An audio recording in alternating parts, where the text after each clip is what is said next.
오늘 하나님 말씀은 출애굽기 4장입니다. 출애굽기 4장 18절부터 26절까지 있는 말씀 함께 보시겠습니다. 출애굽기 4장 18절부터 26절까지 있는 말씀 한 절씩 교독하겠습니다.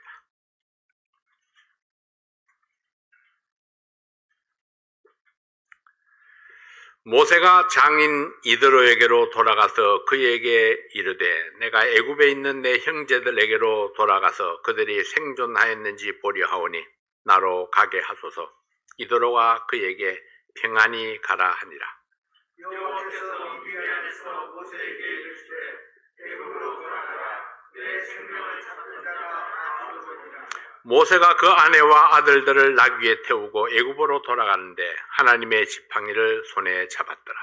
여호와께서 모세에게 이르시되 내가 애굽으로 돌아가거든 내가 내 사생의 인격을 나로 앞에서 다 행하라. 그러나 내가 그의 마음을 깜빡게 한들 그가 백성을 놓지 아니하리니 너는 바로에게 이르기를 여호와의 말씀에 이스라엘은 내 아들 내 장자라. 내가 네게 이르기를 내 아들을 도와서 나를 섬기지 않아 하여도 내가 놓기를 거절하니 내가 내 아들 내 장자를 죽이리라 하셨다 하라.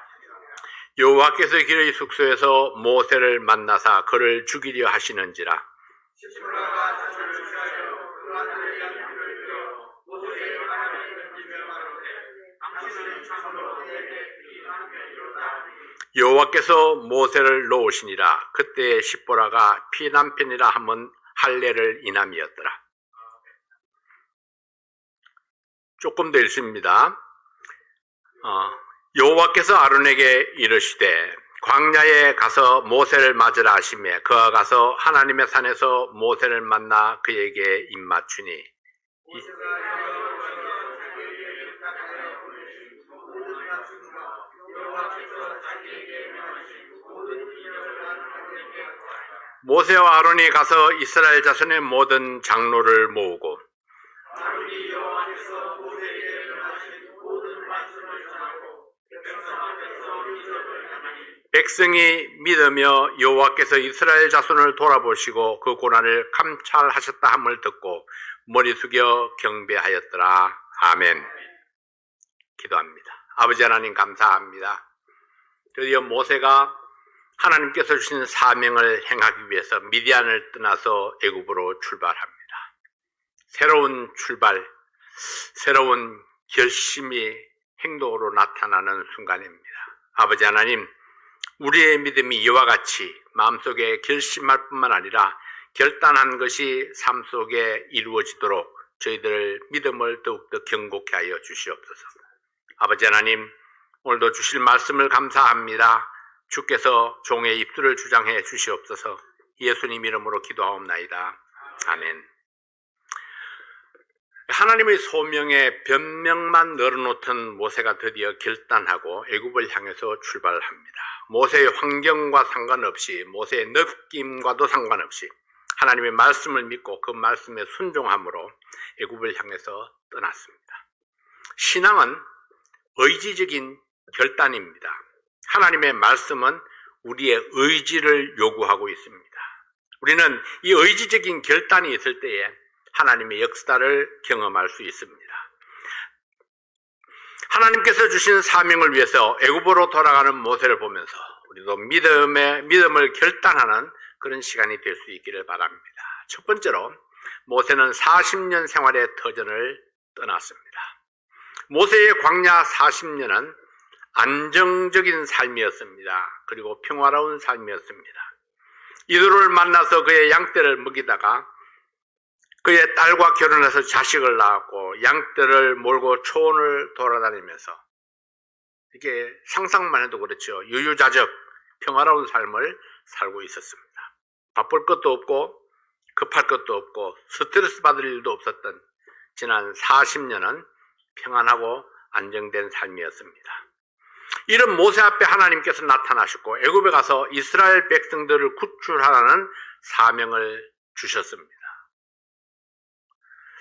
과연 이 사명을 순종하는 것이 쉬웠을까요?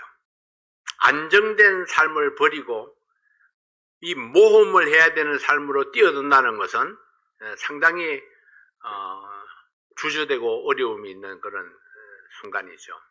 근데 모세는 결단하고 오늘 하나님의 사명을 향해서 출발하는 모습을 보게 됩니다. 애굽이 어떤 곳인지 또 바로가 어떤 왕인지 잘 알고 있는 모세였습니다. 하나님의 뜻을 따른다는 것이 얼마나 위험한 일이고 어렵고 험난한 길인지도 능히 짐작할 수 있었던 모세입니다. 거기다가 이스라엘 백성들을 인도한다는 것이 결코 쉽지 않다는 것도 알고 있었습니다. 40년 전 어느 날 생각해 보면요, 이스라엘 사람을 도우려다가 살인자로 발각이 되어서 이 도망자가 되어야 했던 경험도 있었습니다.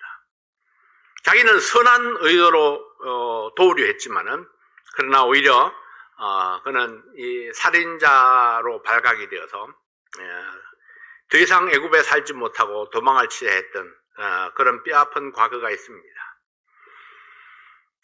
그러나 그가 못하겠다고 핑계를 대는 모든 항목마다 그 항목마다 하나님께서 해답을 주셨고 더 이상 핑계할 수 없도록 이제는 아론까지 붙여주셨습니다. 하나님의 손에 붙잡힌 모세, 드디어 그가 하나님께서 주신 사명을 이루기 위해서 40년 생활의 터전을 떠났습니다. 하나님께서 새로운 사명을 주셨을 때에 우리는 기꺼이 그 자리를 털고 일어나야 합니다. 이것이 사명받은 사람의 첫 번째 스텝입니다. 하나님께서는 일꾼을 불러 쓰실 때에 또는 기적을 이루실 때에 사명을 주어서 보내실 때마다 일어나라, 떠나라, 가라 이렇게 말씀하시죠. 네가 있던 자리에서 일어나라, 그리고 그 자리를 떠나라, 그리고 내가 명령하는 곳으로 가라고 말씀하십니다. 머뭇거리던 자리에서 일어나지 아니하고는 아무것도 할 수 없습니다. 안주하던 자리를 떠나지 아니하고는 하나님께서 주신 사명을 이룰 수 없습니다. 가고 싶은 마음이 일어나서가 아닙니다. 행복한 미래가 보장되어 있는 것도 아닙니다. 단지 하나님께서 가라 하시니 그 말씀에 순종해서 믿음으로 결단했습니다. 의지적인 믿음의 결단이 하나님의 뜻을 이루는 첫 번째 스텝입니다. 내가 마음에는, 느낌에는 그렇지 않다 할지라도 하나님의 명령 앞에 순종하는 그런 마음, 이것이 바로 의지적인 믿음의 결단이죠. 두 번째로 하나님의 뜻을 따라서 사역지를 향해서 갔습니다. 모세가 하나님의 말씀을 받고 순종을 결심했을 때에 그때 하나님께서 말씀하셨습니다. 출애굽기 4장 19절 말씀에 보면은 여호와께서 미디안에서 모세에게 이르시되 애굽으로 돌아가라, 내 생명을 찾던 자가 다 죽었느니라. 내 생명을 찾던 자들이 다 죽었다. 하나님께서 주신 애굽에 관한 정보입니다. 하나님께서 모세보다 앞서서 확인된 정보를 주심으로 모세가 가는 길을, 또 모세가 가야 할 길, 모세가 가고자 하는 그 길을 하나님이 인도하신다는 사실을 확신시켜 주신 것입니다. 하나님이 모세의 안전보장입니다. 아무것도 보이는 것이 없다 할지라도, 가는 길이 메마르고 위험한 길이라 할지라도 하나님께서 예비하신 길이라면은 이 사실을 믿음으로 받는 모세에게는 천군만마와 같습니다. 모세는 하나님의 말씀을 붙들고 하나님의 말씀을 따라서 애굽으로 돌아갑니다. 출애굽기 4장 20절부터 23절 말씀을 다시 한번 보면은 모세가 그 아내와 아들들을 나귀에 태우고 애굽으로 돌아가는데 하나님의 지팡이를 손에 잡았더라. 여호와께서 모세에게 이르시되 내가 애굽으로 돌아가거든 내가 내 손에 준 이적을 바로 앞에서 다 행하라. 그러나 내가 그의 마음을 강팍케 한즉 그가 백성을 놓지 아니하리니 너는 바로에게 이르기를 여호와의 말씀에 이스라엘은 내 아들 내 장자라. 내가 네게 이르기를 내 아들을 놓아서 나를 섬기게 하라 하여도 네가 놓기를 거절하니 내가 내 아들 내 장자를 죽이리라 하셨다 하라 하시니라. 전에는 모세의 지팡이였습니다. 근데 이제 하나님의 능력이 함께하는 지팡이가 되었습니다. 그래서 모세가 하나님의 지팡이를 손에 잡고 갔다 이렇게 말씀을 하시죠. 모세의 믿음이 하나님의 능력이 나타나는 특별한 지팡이가 되게 했던 것입니다. 하나님의 지팡이를 잡고 가는 모세에게는 더 이상 두려운 존재가 없습니다. 이것이 믿음의 능력입니다. 모세가 하나님을 믿는 확고한 믿음, 이 믿음이 모세에게 담대함을 주었고 당당하게 애굽을 향해서 가게 했던 것입니다. 하나님께서는 바로를 굴복시키고 백성들을 이끌고 나오는 것이 결코 쉽지 아니할 것을 예고하셨습니다. 그리고 그것이 하나님의 뜻이라고 말씀했습니다. 왜 하나님께서는 바로의 마음을 강팍하게 했을까요? 쉽게 그냥 누구려들어서 얼른 데리고 나오도록 했으면 더 좋았을 텐데, 모세와 이스라엘 백성들을 위해서 하나님의 확실한 능력과 힘을 보여주기를 원하셨습니다. 애굽의 모든 이방 신들을 격파하는 그런 능력을 나타낼 필요가 있었습니다. 하나님의 말씀을 거역하는 바로와 애굽 사람들에게 어떤 형벌이 내려지는가를 보여줄 필요가 있었습니다. 끝까지 하나님의 말씀을 거부할 때에 결말을 보여주기를 원하셨습니다. 결코 포기하지 아니하는 세상의 악한 세력을 감당할 수 없는 하나님의 능력으로 확실하게 승리하는 모습을 보이고자 했습니다. 그래서 하나님의 요구를 거절할 때에 가장 귀히 여기는 장자를 잃어버릴 수 있다는 경고를 보여주고자 했습니다. 모세는 세상에서 가장 강력한 힘이 되시는 하나님과 동행함으로 당당하게 애굽의 궁궐을 향해 갈 수 있었던 것입니다. 모세는 가족과 함께 가는 것을 원했지만은 가족들을 믿음으로 무장시키는 데는 실패했습니다. 아들이 할례를 받아야 함에도 불구하고 정해진 기한에 할례를 행할 수 없었던 것은 아마도 이방인이었던 부인의 반대 때문이었을 것입니다. 처가살이 했던 모세가 그렇게 강력하게 부인과 맞설 수가 없지 않았을까? 남편은 사랑하지만은 그의 신앙은 따라갈 수 없었던 십보라였습니다. 그러나 남편의 죽음을 목전에 둔 십보라는 즉각적으로 아들의 양피를 베어서 할례를 행함으로 남편의 피값을 지불했습니다. 피남편, 피로 산 남편, 믿음으로 화합하지 못했던 모세의 가족들은 다시 아버지 이드로에게로 보내졌습니다. 사역을 위해서 가족이 필요했고 또 사역을 위해서 친정으로 보내기도 해야 했습니다. 함께 있든지 떨어져 있든지 모두 다 하나님의 뜻을 이루기 위함이었고 사역을 위한 불가피한 조치였습니다. 부름받은 자에게는 사역이 첫째 우선순위가 될 수밖에 없습니다. 모세가 하나님의 말씀에 순종하기로 결단했을 때에 자신의 목숨과 우선순위와 가족들까지 모두 하나님의 손길에 맡기기를 원했던 것입니다. 목사의 우선순위와 성도의 우선순위는 약간 다를 수 있습니다. 성도의 우선순위는 첫 번째는 하나님을 예배하는 거죠. 두 번째는 가족들을 돌보는 겁니다. 세 번째로는 하나님의 일에 헌신하는 겁니다. 네 번째로는 직장을 통해서 가족들의 필요를 공급하는 것입니다. 자, 어떤 분들은 다르게 생각할 수 있지만은, 제가 생각할 때 그렇다는 거죠. 그럼 목사의 우선순위는 어떨까요? 목사의 우선순위는 하나님을 예배하는 것이 첫 번째입니다. 두 번째는 가족보다 앞서서 하나님의 사명을 감당하는 것입니다. 세 번째가 가족들을 돌보는 겁니다. 그리고 네 번째가 가족들의 필요를 공급하는 겁니다. 2번과 3번의 순서가 다릅니다. 그래서 예수님께서는 부모의 장례도 다른 사람에게 맡기고 너는 나를 따르라 이렇게 말씀을 했습니다. 아버지를 장사하고 따라가게 하옵소서. 아니, 그럼 맡겨놓고 너는 나를 따르라 그렇게 말씀을 하시죠. 모세에게 가족이 중요했지만은 사역을 위해서 가족을 장인에게 맡겨야 했습니다. 그래서 목사에게 교회는 직장 이상의 의미를 갖습니다. 가족의 생계가 어려워도 교회를 우선순위에 앞에 둘 수밖에 없는 이유입니다. 그래서 바울은 목사가 경제적 필요 때문에 사역을 소홀히 하지 않도록 배려하라고 말씀을 했습니다. 갈라디아서 6장 6절 말씀에 보면은 가르침을 받는 자는 말씀을 가르치는 자와 모든 좋은 것을 함께 하라 했습니다. 그것은 생활에 염려 없이 사역에 집중하도록 배려해야 된다는 이야기죠. 디모데전서 5장 17절 18절 말씀에 보면은 잘 다스리는 장로들을 배나 존경할 자로 알되 말씀과 가르침에 수고하는 이들을 더할 것이니라. 성경에 일렀으되 곡식을 밟아 떠는 소의 입에 망을 씌우지 말라 하였고 또 일꾼이 그 삭슬 받는 것이 마땅하다 하였느니라. 사역이 가정의 필요보다 앞에 있어야 할 이 사역자에게 어떤 도움을 줘야 하는지를 가르치는 말씀입니다. 그러나 바울은 사역자에게 주는 경고의 말씀도 덧붙여서 말씀하십니다. 디모데전서 6장 11절 12절 말씀해 보면은 오직 너 하나님의 사람아 이것들을 피하고 의와 경건과 믿음과 사랑과 인내와 온유를 쫓으며 믿음의 선한 싸움을 싸우라. 영생을 취하라. 이를 위하여 내가 부르심을 입었고 많은 증인 앞에서 선한 증거를 증거하였도다. 자, 이것들을 피하라고 말씀했습니다.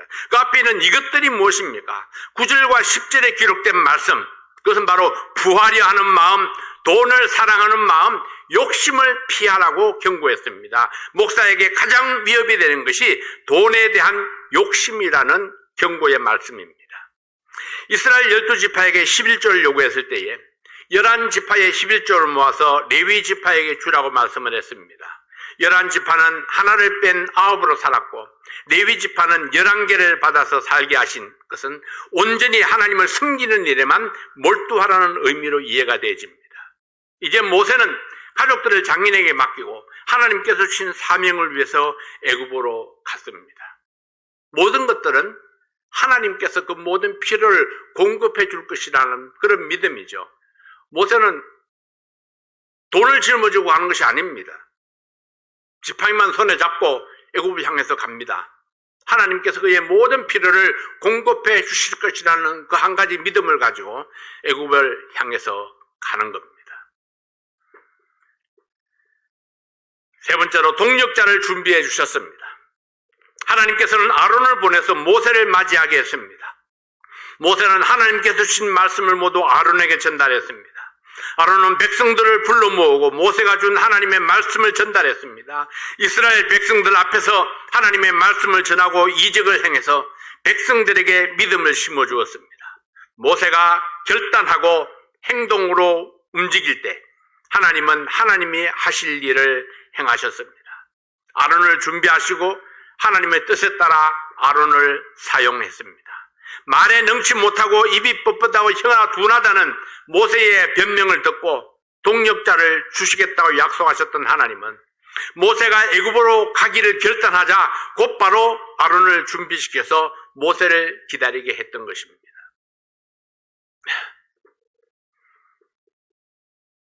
모세가 스스로 입이 둔하다고 했으니까 너 말 잘하지 않느냐 이렇게 말해도 소용이 없습니다. 그래서 하나님께서는 아론을 준비시켜서 모세 옆에 아론을 세워주심으로 모세는 어떤 변명도 하나님 앞에 할 수 없이 하나님께서 맡겨주신 사역을 감당하게 했던 것입니다. 아론은 모세의 부족한 모든 부분을 담당했습니다. 모세가 혼자 서는 것이 아니라 아론과 함께 설 수 있었다는 것이 얼마나 큰 힘이 되었을까요? 아론에게 대화를 서로 주고받고 나눌 수 있다는 것이 모세에게 얼마나 큰 힘이 되었을까요? 이것이 바로 동력자의 힘입니다. 함께 할 수 있는 사람이 있다는 것. 사역을 함께 나눌 수 있는 사람이 있다는 것이 얼마나 큰 힘이 되는지 모릅니다. 아론은 모세 앞에 서서 모세를 보좌했습니다. 백성들 앞에서 대변하는 것이나 모세를 대신해서 하나님의 뜻을 전달하는 임무를 성실하게 수행했습니다. 출애굽기 4장 30절 말씀에 보면은 아론이 여호와께서 모세에게 명하신 모든 말씀을 전하고 백성 앞에서 이적을 행하니 아론은 하나님께서 모세를 통해서 주신 말씀을 전달하는 역할을 했습니다. 모세의 말, 곧 하나님이 계시해 주신 말씀을 백성들에게 전달하는 역할을 감당하는 도구가 되었습니다. 하나님께서 주신 말씀을 순수하게 전달하는 역할, 자신의 생각이나 감정은 깨끗하게 버리고 받은 말씀만을 전달하는 아론은 모세의 훌륭한 동력자가 되었습니다. 하나님께서는 준비된 자를 쓰십니다. 모세는 스스로 준비되지 못한 자라 생각했지만은 하나님은 이미 모세를 준비시켜 두셨던 것입니다. 애굽의 학술을 배우게 하셨고 궁중의 법도를 익히게 했습니다. 왕족으로서의 삶을 살아보았기 때문에 그 사람들 앞에 또 왕궁에 또 바로 앞에 당당한 모습으로 설 수 있게 하셨던 것입니다. 하나님은 또 아론을 준비시켜 주셨습니다. 언변이 좋은 아론을 미리 훈련해 놓으셨고 백성들의 신망을 얻도록 준비해 두셨습니다. 백성들은 모세를 처음 보지만은 그러나 아론은 이미 백성들 앞에 알려진 사람입니다. 모세를 데려가서 백성들에게 소개할 수 있었던 아론. 아론을 통해서 모세는 백성들 앞에 쉽게 설 수가 있었던 것입니다. 모세의 사역을 돕는 사람이 모세의 동력자입니다. 아론과 같은 동력자, 이런 동력자가 많은 교회가 힘 있는 교회입니다. 그래서 교회가 처음 개척을 하면은 목사 혼자서 다 하게 되죠. 청소도 하고 주일학교도 하고 찬송도 하고 그리고 기도도 하고 헌금 기도도 하고 설교도 하고 폐기도도 하고 재정도 감당하고 전부 다 목사 혼자서 할 수밖에 없습니다. 그러다가 신실한 일꾼이 한 사람 생기면은 그러면은 찬송 인도도 하게 되고 그리고 기도도 지키게 되고 또 한 사람이 생기면은 또 옆에서 가르칠 사람을 세우게 되고 또 한 사람이 생기면은 주일학교도 맡기게 되고 이렇게 해서 동력자가 한 사람 한 사람 늘어나서 모든 성도들이 뭔가 한 가지씩 일을 맡게 될 때에 그때에 그 교회가 바로 힘 있는 교회가 될 수 있는 것입니다. 아무리 사람 숫자가 많다 할지라도 일하는 일꾼이 없다면 동력하는 사람이 없으면 강한 교회가 될 수가 없습니다. 그래서 동력자가 많은 교회가 좋은 교회이고 바로 힘 있는 교회이죠. 모세의 사역을 돕는 모든 사람들이 모세의 동력자입니다. 목사의 사역을 돕는 모든 성도가 동력자입니다. 동력자의 역할은 목사여 하여금 받은 사명을 온전히 이룰 수 있도록 물심양면으로 돕는 사람, 그래야 결국에는 하나님이 약속하신 아름다운 땅에 모든 백성들이 함께 입성하도록 하는 것입니다. 어떤 일이든지 기도하고 헌신하는 모든 성도들은 우리 사랑침례교회의 동력자들입니다. 부름받은 자에게 가족보다 사역이 앞에 있었습니다. 나에게 속한 어떤 것도 하나님께서 맡기신 사역보다 앞에 두어서는 안 된다는 원리를 보여주셨습니다. 우리는 언제든지 하나님께서 부르시면 달려갈 수 있도록 준비된 삶을 살아야 합니다. 그리고 주의 음성을 들을 때에 즉각적으로 응답하고 믿음의 결단을 내릴 수 있어야 할 것입니다. 그런데 세상에 우리의 발목을 잡을 때가 참 많이 있죠. 마음에는 원이로되 이 상황이 그렇게 되지 못할 때가 너무나 많습니다. 그래서 우리는 늘 하나님 앞에 부족함을 느끼게 되는 겁니다. 그렇게 했어야 되는데, 그것도 했어야 되는데, 내가 이렇게 했어야 되는데, 그렇지 못한 자신들을 발견하게 되죠. 그래서 우리는 매일매일 하나님 앞에 우리의 부족함을 고백할 수밖에 없습니다. 그리고 하나님께 도움을 구합니다. 하나님, 내가 이렇게밖에 못했지만은, 내가 이런 것들을 하지 못했지만은, 하나님께서 도우시면은 내가 능히 할 수 있습니다. 나에게 믿음도 주시고 힘도 주십시오. 능력도 주십시오. 그래서 우리가 매일매일 하나님의 도움을 구하며 기도할 수밖에 없습니다. 모세는 어땠을까요? 모세를 가끔 생각해 봅니다. 성경에는요, 너무 간단하게 이야기를 해놔서 모세의 그 마음이 어땠을까? 이 상상이 잘 되지질 않습니다. 모세가 로봇도 아니었을 텐데 모세도 생각이 참 많지 않았을까 생각이 되집니다. 모세가 많은 변명들을 늘어놓았던 것을 보면은 얼마나 모세의 머릿속에 복잡한 생각들이 있었을까요? 자기가 아는 바로 애굽의 궁궐, 무서운 곳입니다. 이스라엘 백성들, 그 백성들 앞에 서는 것조차도 무서운 일입니다. 이스라엘 백성들 애굽에서 인도해내서 가나안 땅으로 데리고 간다? 엄두도 안 나는 일이죠. 근데 하나님께서는 가라 하십니다.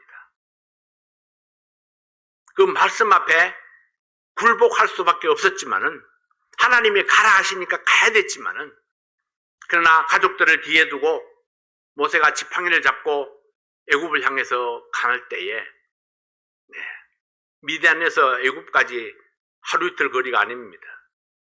긴 시간들을 그렇게 가면서 온갖 무슨 생각들이 그렇게 많이 들지 않았을까요? 근데 그때마다 결심이 더 막 굳어지는 것이 아니라 흔들리는 마음이 더 많았을 것입니다. 불안한 마음이 더 많았을 거예요. 그때마다 모세가 할 수 있었던 것, 하나님이 나에게 나타나셨다는 것, 하나님이 능력으로 나에게 임하셨다는 것, 하나님이 사람이 상상할 수 없는 그런 기적의 힘으로 나를 이끌어 가신다는 사실, 그 하나님을 생각함으로 모세가 믿음을 다시 고쳐 세우고 할 수 있지 않았을까? 그렇습니다. 우리가 상상할 수 없는 그런 일들, 어려운 일들을 이렇게 만나고 또 내 생각대로 믿은 대로 잘 되지 아니할 때 우리가 생각해야 되는 것이 바로 그것입니다. 나에게 나타나신 하나님은 어떤 하나님이셨던가? 역사 속에 나타나셨던 하나님은 어떤 하나님이셨던가? 성경에 기록되어 있는 나의 하나님은 어떤 하나님이셨는가? 그 하나님을 생각함으로 내가 믿음을 다시 한번 새롭게 할 수 있고 다시 한번 힘을 굳게 믿음을 세울 수가 있으리라고 믿습니다. 그래서 흔들릴 때마다, 약해질 때마다, 그리고 사탄이 속삭일 때마다 그때 우리가 할 수 있는 일은 하나님의 말씀을 생각하고 기도하고 믿음을 새롭게 하는 것입니다.